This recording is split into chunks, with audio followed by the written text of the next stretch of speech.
Hello, everybody, and welcome back to the Cheat Seats podcast. We are on to episode 17. We're a couple of weeks removed now from King of the Ring. We had a fairly boring SmackDown with maybe just a couple of standout points within it. And then, obviously, we have Raw this week. As always, I'm joined by the co-owner of the Cheat Seats, Orcus Shield. Meh, I'm here. I've learned my lesson 'cause I keep getting told off. I keep getting told off for saying thanks for having me, so I've got to try new ways. You're forcing me here. Yeah. I'm here against my will. Save me. Send help. No, you're not. You're not. No, there's no. You're not against your will. You are, but it's for the greater good. So I think we should just go straight into into SmackDown. Yeah, straight into SmackDown. There just wasn't a lot. I mean, because I've checked it, there's not a lot that happened. No, the best way to sum up this SmackDown is you're playing GM mode. Except if you play GM mode, like IRL, they've had PLE, then a few weeks, then out to Saudi for a PLE. Yeah. They've got 2 weeks, then Scotland for a PLE in Glasgow, England, as they say. Glasgow, England. So what you've got at the minute is every wrestler on the brand is currently at about 28 stamina, and they've got to save them for the PLE. So they've now just booked whatever they want in this sort of few weeks. Right. I can't begin to tell you how funny it is that whenever we have to give an analogy on this channel about explaining how bad the booking is, we always revert back to. You remember when we were playing GM mode and it was after a PLE and everyone's injured and there's no one with stamina? That's how it like. I feel like that is the best way for us to explain exactly the current state of. Of the show. We got fucking heckled within the first 5 minutes of the podcast. What was that? I apologise. That was that was my phone. I told you we shouldn't have gone for a live studio audience this early on. No, yeah, I know. Maybe for the 100th episode special, we'll have a live studio audience. Maybe we'll see. But we have to address the fact that Nia Jax's crown didn't fit properly. No, it didn't. At Queen of the Ring, but thankfully they managed to sort it because it looks so much better this week. I feel though that just to defend WWE here, I feel like that was the correct decision because I feel like if you had a tailor-made crown to fit Nia Jax's head, then it would be obvious who was going to win. I'm not saying that people would have sat there and scrutinised the difference in circumference of Lyra and Nia Jax, but if there's one that was like perfect fit, you'd go, I think I know who's going to win that. Yeah, but unless you're like a hat enthusiast or a hat expert, like you're not by looking, you're not going to be able to say, oh yeah, that's been measured for a certain person. Yeah, it was fine. It was fine for what it was. So the show opens and it's a recap of Queen of the Ring and the King of the Ring as well. And then Nia Jax is her coronation, I suppose. Yeah. So she's out there and straight away starts making demands as a queen would to face Bayley. Yep. But it's trying to keep storylines going. Bayley was attacked by Piper Niven and Chelsea Green. Yes, because WWE have listened, and it looks, because we'll get to it later on in the podcast, but it looks like we're going to get a lot of homegrown talent at Clash of the Castle. But also that means we're going to get a lot of upset fans when half of the talent get beat at Clash of the Castle. Yeah, or there's some screwy DQ finish. Because as much as they want to please the fans abroad, it makes no sense to the storyline to just drop all the titles to all the overseas wrestlers. But having said that, Yeah, Yes. they, So they Nia Jax gets interrupted by Chelsea Green and yeah, Piper Niven. and they said But that they would be facing Bailey. it's weird that you have this lovely image of the Queen of the Ring and the Mm. person who I think should have won Queen of the Ring, because I don't know how you would book it. So Chelsea Green managed to win all of their matches, but just imagine Chelsea Green as Queen of the Ring. Oh, It would be absolutely beautiful. yeah, yeah. She's a great character. She's a great character. Like she's always doing something good.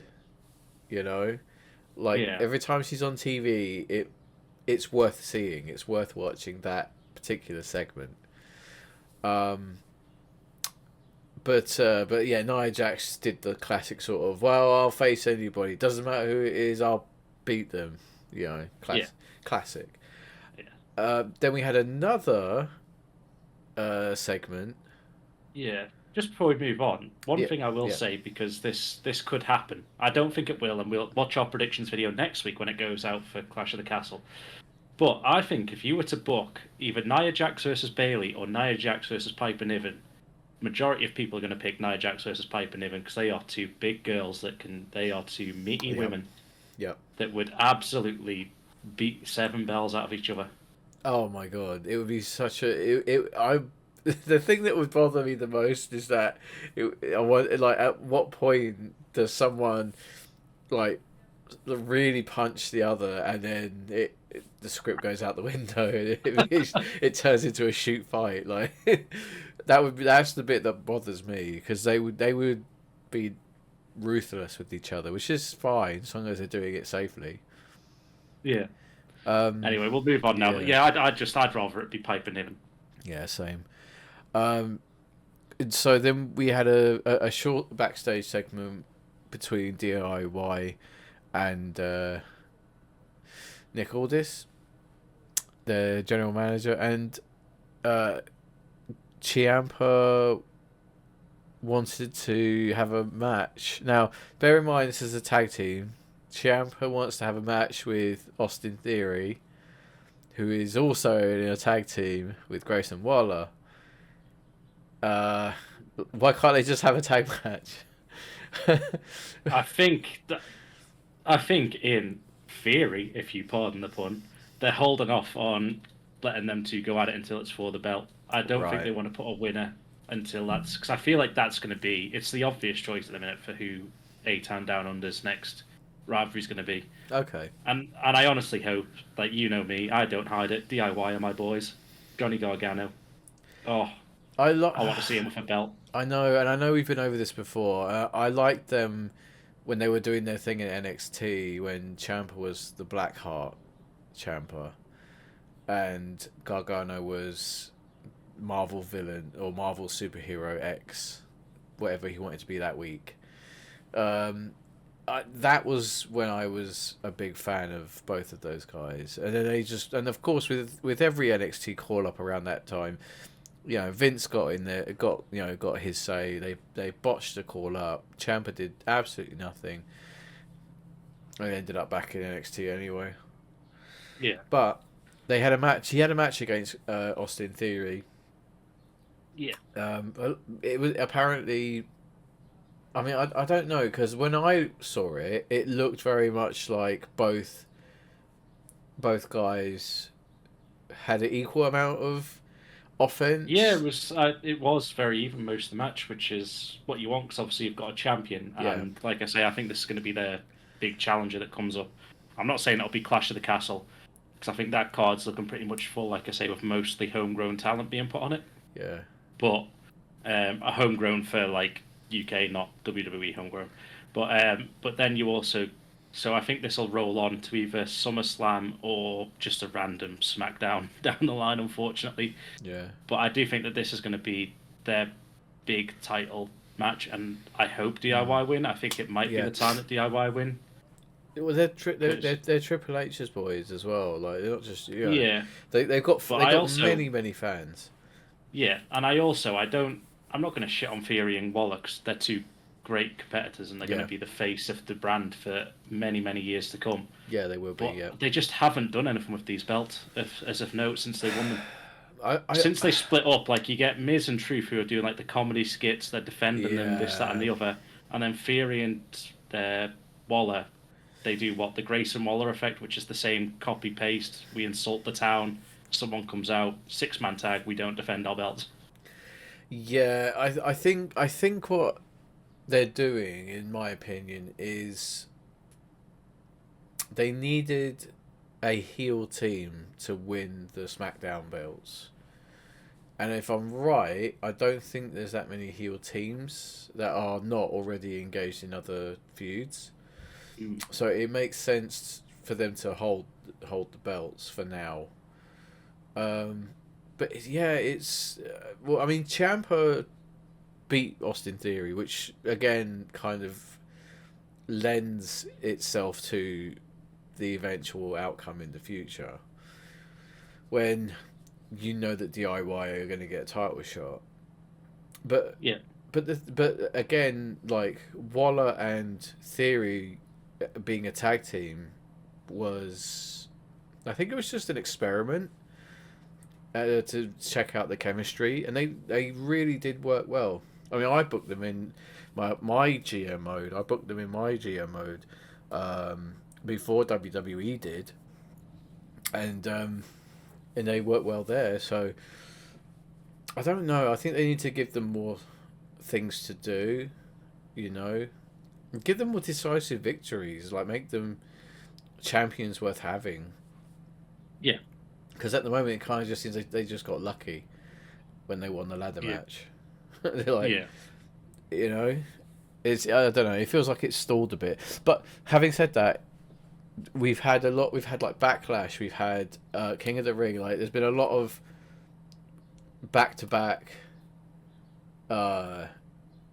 stuff that maybe they haven't had time to sit down and build their story or their feud. I don't know. Yeah, I don't know, but we'll see. We'll see. I don't, like I said, I don't think it's going to happen at Clash at the Castle, but I think that we are going to get that tag team match at some point. Yeah. So yeah, that was the end of that. Anyway, then there was another match with a bit of was it before the match or afterwards with Angel Garza?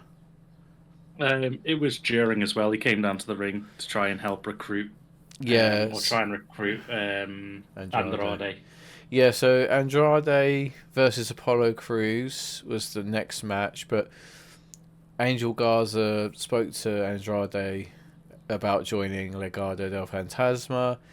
Andrade politely declined. And, you know, the match was fine, but you knew for a fact that Apollo Crews was taking the loss here. Yeah. Well, this has got no two way, parts to it. If we go back to our GM mode analogies, this is literally half your roster's injured, and you go to the talent scout and go, "I need someone quick. Let's get Apollo Crews in a match because we haven't seen him in bloody years." I need a jobber. Yeah. That's all they've done here. And just think, less than 4 years ago, this guy was Intercontinental Champion. Yep. In his what was it? What was the match? Nigerian drum match or something? Yeah, yeah. Literally, against yeah. Iggy. Yeah. It was just surrounded by drums. Yeah, that was an interesting time. pandemic era WWE was weird. It was really, really weird. Like, I enjoyed parts of it, but the majority of it was absolute shit. It was so shit. The only thing, we say this so many times, every week we say this, they have just got absolutely nothing for Legado del Fantasma. No, they haven't. I mean, or the LWO to do. No. That's the problem because, like, they're forgetting, like, he's trying to recruit Andrade, but literally at WrestleMania, Andrade was the one that turned against them and helped Ray. Yeah. So why would he now go back and join it makes no sense. Yeah, to me. this is literally like, we don't know what to do. And the thing is, it's getting worse. Week by week, it's getting worse. So, because Carlito's trying to get into the Judgment Day, you know, It's so bad, and I really wish they would just have blown this off ages ago. But then again, like how? Because I think also what it is I think they run the risk of the styles, no pun no pun intended, clashing. So because That was a double pun. the well, the luchador style is, like it is very particular. It's very, Yeah. it's very quick. It's very, but it's just this has gone on for so long. I don't even think WWE know or remember how it started, Mm. because I don't. I don't remember where it all started. I just remember it was probably the pay per view in It Puerto Rico or wherever. But it was Ray gave his or Santos Escobar won a United States Championship oh shot yeah, but was yeah, injured. yeah, that's So he right. gave it to Ray and Ray won it. And then he got jealous. Yeah, Yeah. classic. Yeah, classic. Yeah. Well, look, I don't know. I don't give a shit. I until this actually does anything of note apart from have like quite interesting matches. I don't give a shit. Although apparently there is meant to be story here, but I can't see it. But Andrade did not join Legado del Fantasma, even though there was a little bit of help like to help Andrade beat Apollo Crews. But at this stage, Nicholas, the kid that won the tag title with Braun Strowman at that WrestleMania, could probably come back and re-debut and beat Apollo Crews. So yeah, I think he's on his way out as well. Like they got nothing for him either, and No. like I said, less than 5 years ago, or even less than 4 years ago, he was IC champ. They sent him back to NXT for a bit. Still didn't Yeah, do anything. didn't do anything there either. Yeah. So I don't know, unless he's like coaching the new guys and girls. Then there was a backstage segment just quickly. Nick Aldis granted Naomi and Bailey a tag match against Piper Niven and Chelsea Green, and LA Knight was shown asking about Logan Paul, because that's something that's happening again. Yeah. Now, That. I think everyone expected that's going to be a SummerSlam match as Logan LA Knight. yeah, either do we need it? Promos will be good. Yeah, yeah. The lead up to it will be really good. The back and forth on social media. And it's probably going to be a 5-star match because you could stick Logan Paul against Apollo Crews and get a 5-star match. The guy is just goated. Yeah. Annoyingly so, he is just he just puts like I know good. Sheamus has the banger after banger slogan, but that should be Logan Paul at the minute because he's not had a bad match. No, yeah, he's good. Annoyingly so. Then we had another promo. There was a lot of storytelling in this episode of SmackDown. There was a lot of storytelling. Kevin Owens came out for a promo, and because he's best friends with Randy Orton, he was talking about how Randy Orton didn't really lose his King of the Ring match because shoulders not on the map, blah blah blah. But he decided to change focus of his promo to the Bloodline. Apparently, apparently Tama Tonga and Tangaloa have they have a what do you call it? They have a tag team name within the Bloodline. They have their own tag team name. I must have missed that. Well, apparently it's here on the sheet that I've got. The Guerrillas of Destiny, spelt like guerrilla warfare. Yeah, well, fair enough. Uh, Mine just says the Bloodline on mine. So. Well, but obviously it's GOD for short. So, yeah. Fair. Paul Heyman came out to talk to Kevin Owens. It didn't help because Bloodline came out and beat up Kevin Owens a bit anyway. And then the Street Profits, who have turned face again. Very, very quietly, very overnightly. They're the face Street Profits again, and they helped back up Kevin Owens. And of Yep. course, as always, Solo Sikoa and Kevin Owens fight to the backstage area, which sets out a tag match. Yeah. Yet again, just it's like they've got Teddy Long backstage again. Yeah, It's just it let's really, get a tag really team. is. Let's get a tag team match set up. Just another tag team match. Yeah. You feel sorry because the Street Profits have literally done nothing. They joined the Pride, where everyone's Yeah. like, okay, we're going to get a heel run. Then the Pride slowly started transitioning back to being faces because they realised Street Profits are better faces and probably sell more merch as faces. Yeah. And And then Bobby Lashley. now they've just done absolutely nothing apart from run out to make saves and actually get nowhere in any sort of recognisable feud. No. They're just the lifesavers. Yeah, A lot of back and which forth. is a shame because Montez Ford is just Oh my god, Oh. yeah. Some of the stuff he does is just ridiculous. Like how it's just yeah. like you can fake a lot of things in professional wrestling. You cannot fake gravity, and the height he gets on his frog splash. Oh, if he landed that on me, my chest would literally touch my spine. Yeah. Yeah. He's the height he get, but that's just like a credit to how athletic he is. Absolutely incredible.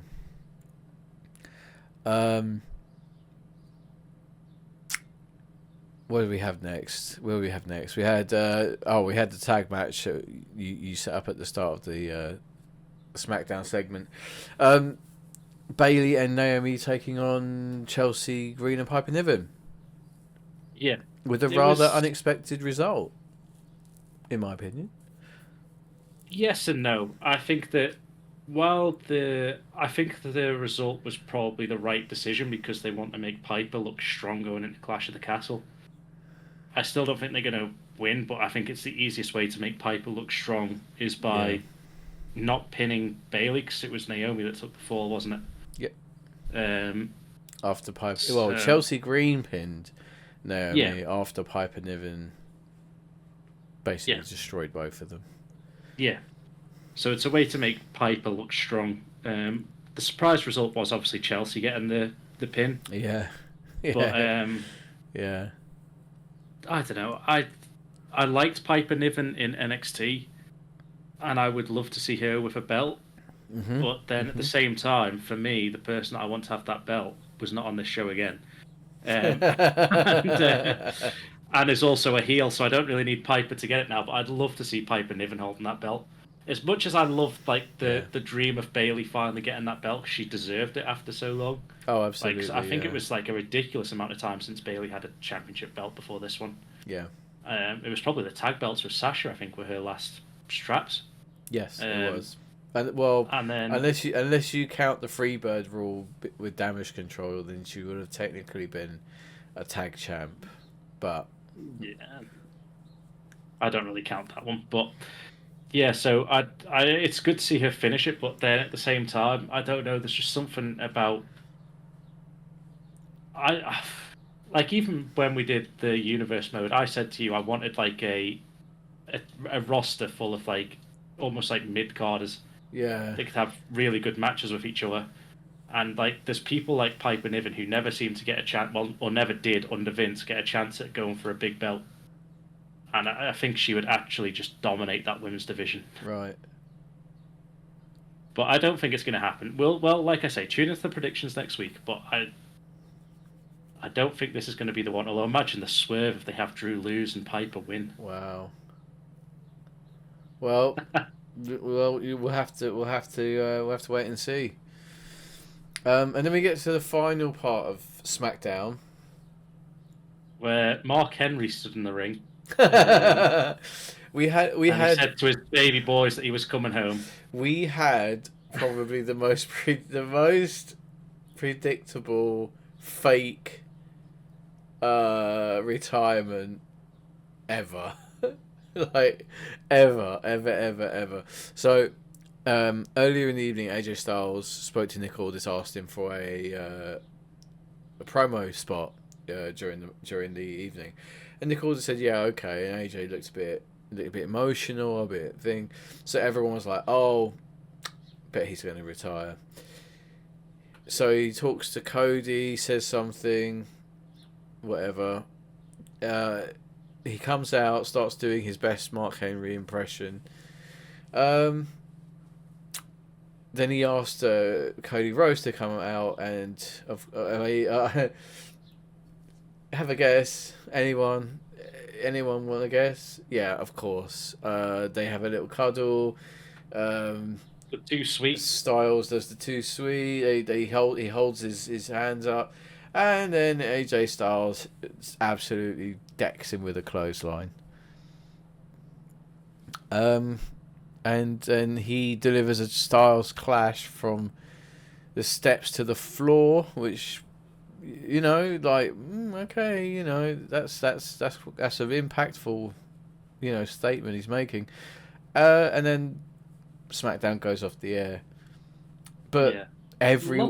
everybody saw this coming. Like, this was no, it wasn't going to be a big secret. There's still lots to unpack from it though, because you had Styles somehow made up with the OC because he fobbed them off not long ago. Because he's retiring. It's all yeah. water under the bridge, isn't it? Yeah. So he's made friends with them again, which could come into help. But at the same time, you've also then probably set up for another match between these pair. Yeah. In Scotland, and I still don't see AJ Styles beating Cody Rhodes. No, not for the belt. No, he might beat him in an exhibition match, but he ain't beating him for the belt. Not at this stage. Not after the long build that. This is the thing. Cody Rhodes is not losing that belt until at least Royal Rumble or Mania. There is no way that you're going to let a 2 year story get finished off the way it did, which we'll talk a bit about that later. It's not happening. It's just not happening. Yeah. Right. Can we move on to Raw? We can indeed. Okie dokie. Right. So, more matches. Whether they were good or not that leaves is. There were 2 good matches in this and 1 good segment, I'd say. Okie doke. Or 2 good segments, 1 good match. 2 good matches as well. Yeah. So, a bit of a weird start. Liv Morgan comes out to the ring for her opening segment, but she's basically chased away by Dominic Mysterio and the rest of the Judgment Day. Yeah, she tries it on with Dom again in the corner, and Finn just comes rushing out and says enough. Yeah. Finn spent the entire episode of Raw just following Dom. Yeah. To stop him from being molested. No means no.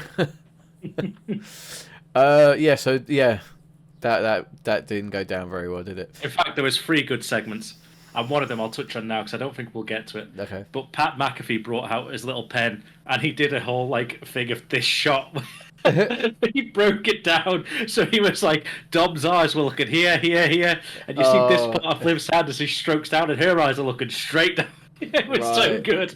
It's gold. If you haven't seen it and it's not on WWE actual things, try find it if someone's copied it, because Pat McAfee breaking that down, I was creasing when I seen that.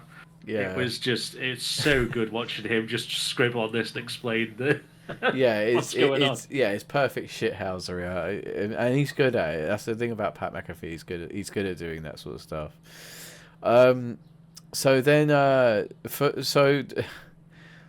once everybody left the ring, then we had Sheamus versus Ludwig Kaiser. Yeah, this was one of them new one constant shot cameras, which WWE love doing now, which I also love. It started off as an interview backstage where Sheamus was like, I put on banger after banger after banger, and then went out to the ring, and then as he's halfway down to the ring, he gets jumped by Ludwig. Yeah.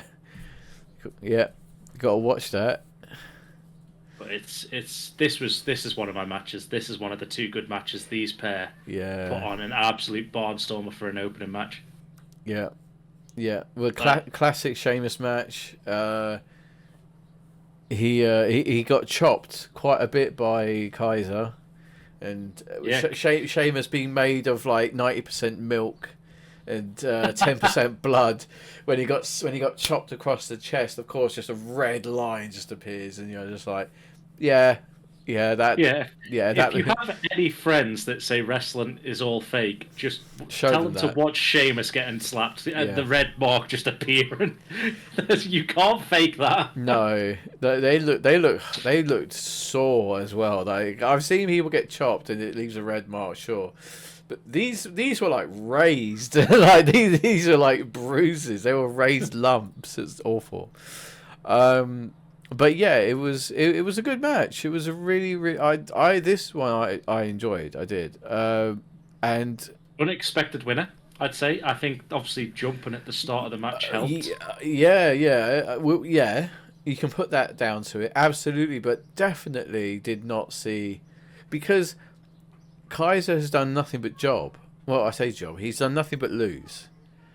Well, Giovanni did all the losing. Well, Kaiser was just. Yeah, he was on the losing side. He lost a couple though, but yeah, the point being, since they've got rid of Giovanni Vinci, Ludwig Kaiser and Gunther have been winning a lot, and Kaiser defeated Sheamus. Is that outside your house or is that in mine? No, that's probably outside my house. I apologise. Okay. No, I don't know why my microphone is so goddamn sensitive. I apologise. The live audience is back again. No, it's just really loud fucking children. Imagine. So yeah, I've got to a year's time for you. I've got noise suppression on, but it obviously every time I speak, it every time I speak, if they're shouting and screaming as well, you hear it. Yeah, Kaiser wins, and he won with finesse. I would say finesse. Like it was tactics over brawn. And he's doing a bit of the old shithousery heel work as well, because he got Sheamus in position to do the 10 beats of the Baron to him. Yeah. What do they? Yeah. Kaiser can do that though, because he's got the perfect smug face. Yeah. He has. His storytelling is very much character work. Very much character work. So when he had Sheamus in position, you could see him just like smirking to the crowd, like he knew what he was doing. He was breaking that fourth wall in such a good way that he was just like, just the shithousery on him, and it was so beautiful to watch. Yeah. So Kaiser wins that. Then we move on. God. Dragon Lee versus Finn Balor. I think at this point, Finn. I'm sorry, who did you say? Dragon Lee versus Finn Balor. He's not in a match against Legado del Fantasma or the LWO. I don't know what's happening. I don't know. This is definitely everyone was on 28 stamina. What is this? Yeah, I know. I know. This is where Triple H was backstage. He was like, right, we're going to put Burt versus Dragon Lee. Rivalry's getting stale with fans. Shit. Yeah, but this is the thing. Like, the LWO apparently have been feuding with the Judgment Day. That's news to me. I thought they were feuding with the Legado del Fantasma. What the hell? They have not been feuding with the Judgment Day, apart from the fact that Dom's in it for Ray, and maybe that's where Carlito's gone to. Yeah, maybe. That is a stretch that they have been feuding with the Judgment Day. Yeah, that is a pull and a half. So apparently so. JD McDonough, of course, at ringside for Balor. But Dragon Lee, no one from the LWO was at ringside for Dragon Lee. So yeah. It wasn't JD McDonough that got Finn the win though. No, it wasn't. Who was it? The up and coming youngster from the Judgment Day, Carlito, that jumped over the crowd barrier and distracted Dragon Lee.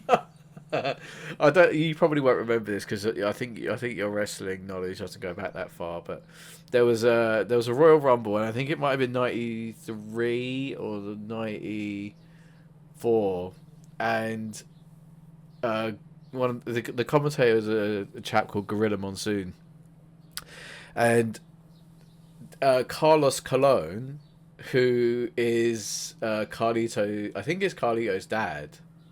I think. I'm probably gonna get people shouting at me now. I know that he's the father of the two Matador lads that were in Primo and Epico. That's it. I know he's their father, right? Anyway, he was like hitting 50 by the time this Royal Rumble came around, and Gorilla Monsoon on the commentary said, "There's a lot of fire in this youngster."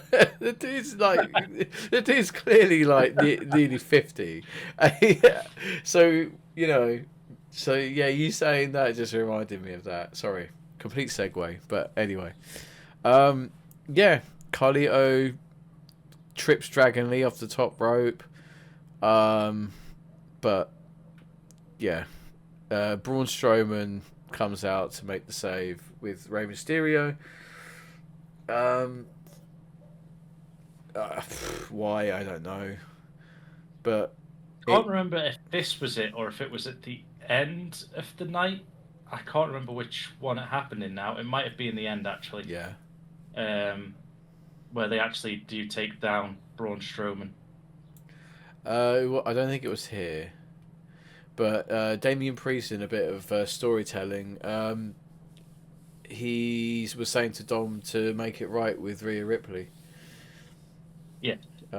So Priest Priest is calling the shots here, and then we had an Alpha Academy and Sami Zayn segment again. Yeah, which set up a match for Clash at the Castle. So we are getting Chad versus Sami. Right. Um, If Chad wins the belt, that crowd is gonna go fucking mad. They're gonna love it. well, the thing is, I didn't realize this until I was watching Cultaholic, and apparently Chad Gable's contract ended, or is ending this week or something like that. Oh. So I'm assuming he's signed a new deal if they've promoted a match for Clash at the Castle, but. It was meant to be like a Wednesday or something like this Wednesday, or the Wednesday just gone. His contract was due. Okay. Well, we'll find He's still out. on TV, so yeah. I'm assuming that he's extended or renewed. But yeah, Sami Zayn, of course, has agreed to give Gable a title shot. Yeah, so it starts off with the Alpha Academy coming to the ring as Maxine, Akira Tozawa, and Otis. Yeah. And Sammy's in the ring, and Maxine starts reading off a card from Chad, basically saying all of this stuff, and they've been sent out. So Sammy says, you're better than this, you were good, the crowd love you, and this, that, and the other, and tries to like turn them. He's like, I've been there with the bloodline. I know what this is like. Yeah. And then he gets jumped from behind by Chad Gable, who starts attacking him and then gets Otis to try and do something. And Otis, again, doesn't do anything. Yeah, he doesn't do it. So we do actually get this wonderful image where Sammy gets launched to the floor basically at first. And then he squares. Chad almost goes to like attack Maxine Dupree. And Otis stands in front of Chad, and like face to face, and the crowd just go absolutely mental. Yeah. And then Otis turns around to look at Maxine, and at that point, Chad launches Sammy into the back of Otis. Yeah. So Otis hits Maxine, that she falls to the floor, like clutching at her ankle, like she's hurt herself. And as Otis turns around, Chad's like, "He did it. See, look, he's attacked you from behind. You need to have faith in me," like full on Voldemort, just like, "From this day forward, you put your faith in me." And he just like, and then Otis just flattens Sammy. Yeah, which is good because it keeps that deception going. Yeah. Yeah, that's gonna when that blows off, it's gonna be insane. It's gonna be actually insane. but then we had oh god, you have to kind of like ask yourself like what plane of reality do these people, live on? So we had an injured Ricochet. He wants revenge against Bron Breakker. Yeah, Ricochet doesn't remember what Bron Breakker's like. He's thinking it's someone else. Yeah, so if you flesh out this like the whole segment here, you had Braun who attacked the Jobber a few weeks ago, Yeah. non-stop, Yeah. to the point where he got suspended. Yes. So a week later, he turns up in the Ricochet Ilya Dragunov match, which Ricochet said he was going to beat Ilya Dragunov, which he did actually hit him with his finisher. Yeah. And then he gets flattened by a spear as he stood up to go for the pinfall. Yes. Which then Adam Pearce then goes, right, your suspension is even more, like, I'm suspending you again, Yeah, you're yeah. getting fined even heavier. So a week later, he's in a Put you match. Yeah. That suspension was very short. I know. Like- He got sin bin. That's what. Yeah, it's like the SpongeBob meme of just like, if you can't do the time, don't do the crime. Yeah. Okay, your time's done. Yeah. He literally got sin binned. He literally got red. He got yellow carded in a rugby match. That's ridiculous. But then it starts off with like again just a mishmash tag team. Looks like it's being formed in the process because you've got there was a backstage segment before this where Ricochet was like talking to Ilya and he was like, "I was about to beat you," and Ilya was like, "Well, you fuck." Yeah. No, you were not. And then, I love Ilya Dragunov. He's such a good character. And then, so then, he goes, right, but we need to basically work together about this Bron problem because Ilya's like, I've faced him before, sort of thing. So you just get this random mishmash of people where they've gone, these pair can go together now. We've got nothing for them to do at the minute. Yeah, well, I mean, it's a shame as well because Ilya's just come up from NXT after being a champion for quite a while, so... And you'd think it's a bad one to put them in because although they've done it before on NXT, so they know that they can do it, like they can work together. At this point in time, I don't think you let Bron Breakker lose because he's come up as an absolute unit. Yeah, and then that means you're going to feed Ilya Dragunov to Bron, basically. Yeah, it's not good, is it? Well, Bron Breakker won, of course. The wording here is Breakker absolutely cuts Ricochet in half with a spear for the win. Oh, and I'm like, yeah, he probably did.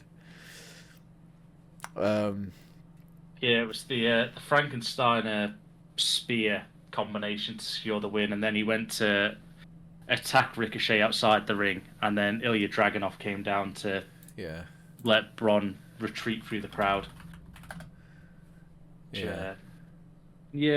It was a meh match. But we'll move on. We'll imagine that'll lead on for another couple of weeks. They'll probably blow off on the pre-show to SummerSlam. Yeah, something like that. So we have Natalia versus Kiana James. Her debut since the call-up. It's one of them where, again, another person whose contract is up is Natalia. But I imagine she's going nowhere. She is basically WWE royalty. I think she's not going to get another run with a belt, so that might be the one thing which she looks at. Because if you look at former stars like Dolph Ziggler, who have now gone away and rebranded themselves to Nick Nemeth, or I think that's his name, isn't it? That is his actual name, yeah. And he's gone off to like win belts and other promotion and stuff. Maybe she might go, okay, I've only got a few years left, let's go somewhere like that. But at the same time, she's basically got a job for life in WWE where she can just get paid. She's probably going to be a Hall of Famer. Whether you agree with it or not, she's going to be. She's done everything for the company for like 15, 20 years. Then if she's someone that you can put in safe hands to let these newcomers have a decent match against. She's basically a jobber without doing the jobbing part.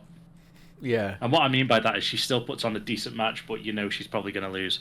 It's not like the enhancement talent, which is like 4 moves, you're squashed, I win. This is someone that actually gives them a match, but then still eventually goes over. Well, I mean, Kiana James won, Yeah, but yeah, it's more of a showcase about what she can do. Put her in the ring with someone like Natalia who can do it all, has done it yeah. all. Um, so yeah, but then so after that we had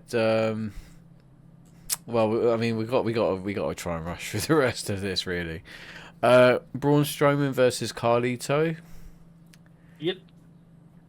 Strowman wins I have. by I don't know, being a train, I suppose. I didn't realise that WWE were massive Arsenal fans, or just Per Mertesacker fans, because they've stole Per Mertesacker's name and gave it Okay, to Braun Strowman here. Well, in a way, right. because they've now on this ham. Because when I look at the match cards, just to refresh my memory, I always do it on the WWE actual website, Yep. and it's got here the big SOB smashed his way through the challenge from Carlito. Oh dear. Well, yeah. I mean, this thing I'm reading on didn't even give it a grade. It just says incomplete. Yeah. But yeah, So this is the part which I was talking about. So yeah, it was basically a squash match. Damian Priest basically said to Carlito, "You go out there and take care of Braun, and then you'll be part of us." So basically saying you've got no chance of joining us in a nice way. right. But then he goes out. The match is over quick, but then the Judgment Day basically assault Braun Strowman, Yeah, who has been making the Judgment Day look weak as piss yeah, because it's a one against three and they can't do anything. And it was actually an unlikely hero, similar to Lord of the Rings, stepped up, and it was JD that toppled the monster among men yeah. when he took a steel chair to his back, Well, and there you go. that's where I remember that they attacked him with a chair. But yeah, apparently they all they Yeah, then beat him down, which is when Ray tried to also make a save. But Braun eventually gets back up and he's following Dom up the ring, up the ramp, and again Liv Morgan comes down and steps in the way of Dom to fend off Braun Strowman. right. Well, there you go. Which then Finn Balor had to fend her off yet again. Like, no, Yeah, yeah, he said no. yeah. Go away. So then interestingly, apparently you can invite other wrestlers from other brands across for matches. So we ended up with Shayna Baszler and Zoe Stark versus Bianca Belair and Jade Cargill. Setting up a Cargill match and for Clash of Belair, the Castle. That's why there was the yeah, invite across. yeah. Cargill and Belair won by DQ Yes. because Isla So Dawn and Alba Fire, both yeah, hometown girls, or home countries girls. both from They Scotland. they attacked the champions. Yeah, which So it was weird because they attacked the champions and then, but the part that makes no sense to me hmm, is the part which comes up next because it was obviously WWE booking of, well, you guys are both heels, so you can't actually be yeah, mad at each other because Shayna Baszler and Zoe Stark then just helped Alba yeah, Fire and Isla Dawn just take down Jade and yeah, Bianca even more. Like they just cost them a match that lost them the title. And then they went, we'll help you anyway. Let's beat them up. yeah. There's an interesting thing here I've got written here. Baszler is funnier than people think, but she's so intimidating that a lot of people miss it. So Well, you yeah, can see that she's quite funny because she does a lot on up, up, down, down. yeah, yeah, yeah. She's She does a she's good lot with, fun. yeah, she is. But no, this, like I say, this match Um, basically set up. We got a little segment backstage. I think it was later in the night, but since we're on this now, we may as well talk about it. Um, I They caught up with Alba Fire and Isla Dawn, and they basically said, "We've tried taking waiting, and we're yeah, not getting anywhere, so we're making our own chance." yeah. I mean And that's fair. it basically is then just again Scottish pairing, get them in Glasgow. You're gonna get home crowd pop after pop. Yeah, You've literally got three of the it's not been confirmed yet. We don't know what the match card is, but it's under Triple H. It looks like it's 5 or 6 matches is his go-to for these sort of events. Normally 5, and if it's 5, over half the matches now will have home yeah, talents in terms of in front of Scotland crowd. We yeah, have Drew, Isla, and Alba, and Piper Niven. Yeah. Unless one of them's on the pre-match, which the tag belts usually get relegated to, it's going to be a massive pop, isn't it, when you get two Scottish lasses Mm-hmm. coming out. I don't know which part of Scotland they're from because it's a big area, but you know. Yeah. Well, yeah, it'd be good to see them representing Clash of the Castle.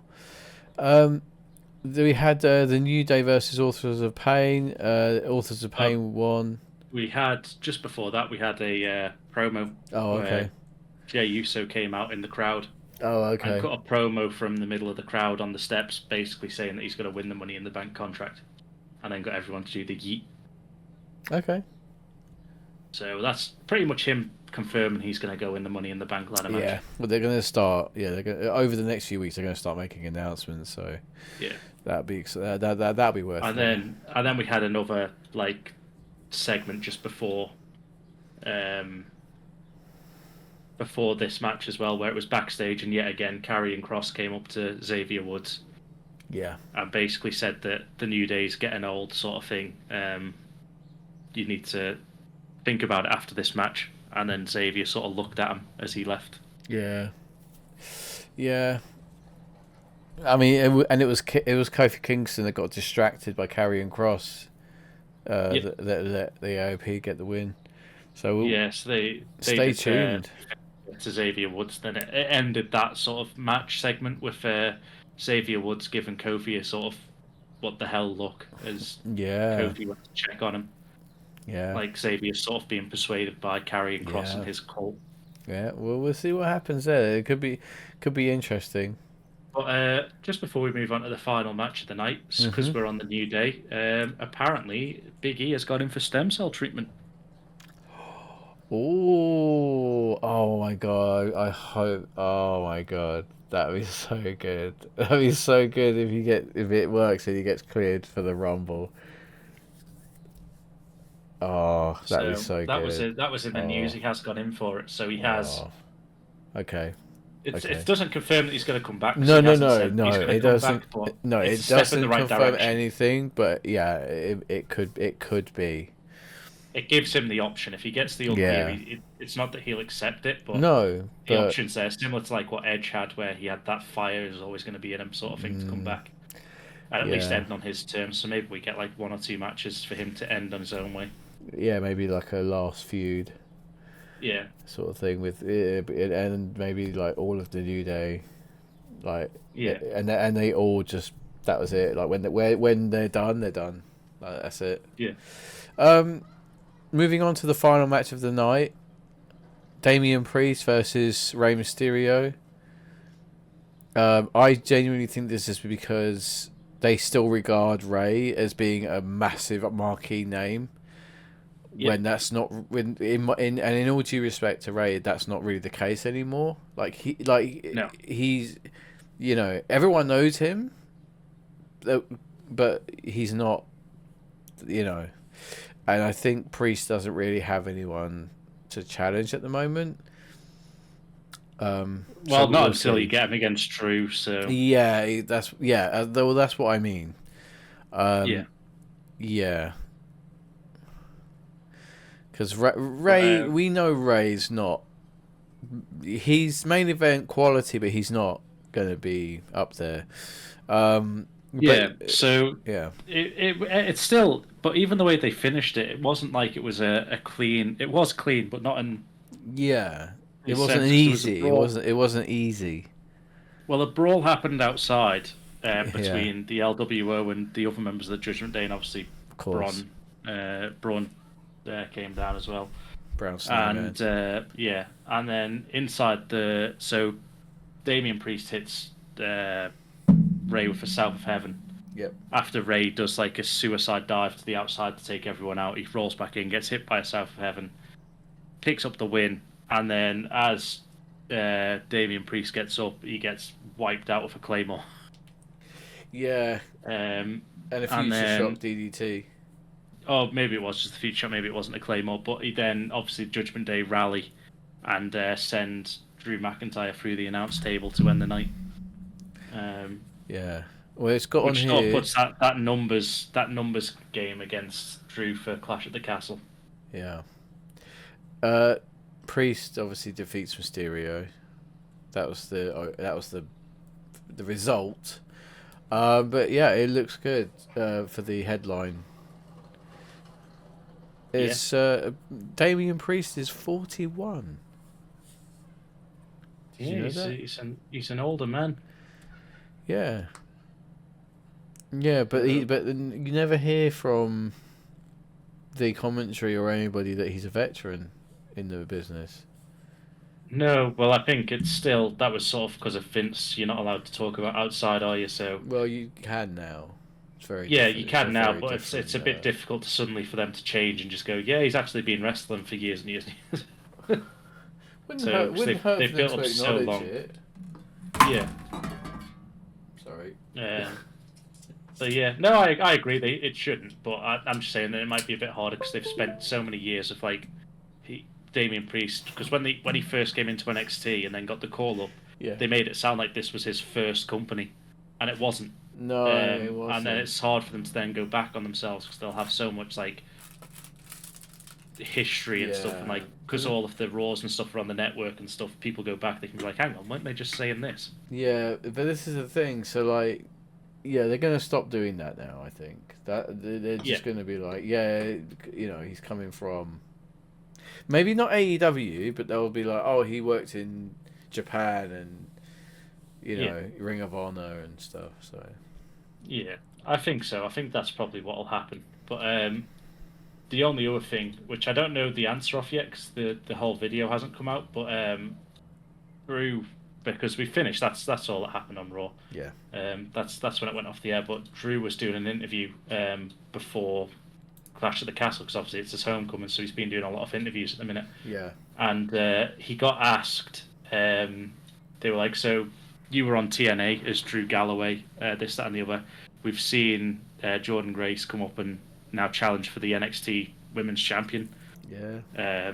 And stuff like that. So, and then he was like, so the interviewer just went, "So I suppose it's only fair if we ask you, do you believe in Joe Hendry?" Did they? Yeah. What did he say? It cut out. The full interview gets released on Friday. Oh. It's tune in Friday to find out. Oh, that's great. That's the question that they put him. So they're still trying to tease to get Joe Hendry out in front of the Clash at the Castle crowd. He is. He is. You don't tweet that you've been in touch with a certain somebody, and you don't. Like, why would you do that? Because you look so stupid. Because people will be like, well, why? What? No. That's gonna be so good. I hope he does. Who do you think he's going to make fun of? It could be just on the Grayson Waller effect. I was going to say, it could be something like that, where they're doing something and like they'll be shooting down Glasgow, and then all of a sudden you'll just hear the say his name and he appears. Yeah. Either that, or they buy the license and just let him do a parody of Land Down Under. They could. He could. That'd be great. But we'll discuss that more next week, because we've still got one more week before Clash at the Castle. Yeah, we do. We've got one more week to go. I haven't got anything else to add. No, there's been nothing really. It's been a dead week. We obviously had some AEW. MJF made his full return. He basically said that he would be lying if he said he wasn't tempted by WWE when he was a free agent. Yeah. But he's honest, and because he's a shithouse heel. He went, why would I go there when I'm being paid a shitload of money at AEW? Yeah. Well, hey, if they're paying you a ridiculous amount of money, use that. Go with it. Be like, no, legit, I am being paid a shit ton of money to be here. Yeah. So, but that'll be it from us for this week. I can't believe it's like less than an hour. The first time. Yeah, for the first time in 17 episodes. Yeah. Well, there's a first time for everything. So thank you everybody for watching. Check out all the other videos on the channel. Drop a like and subscribe if you can. It's free. It is free. And like on Spotify as well to keep following the audio only versions. For when you're driving in your car or on a train journey or anything, your boys would appreciate it. So with that, it's goodbye from me. And it's goodbye from me. Take care, everyone. Bye.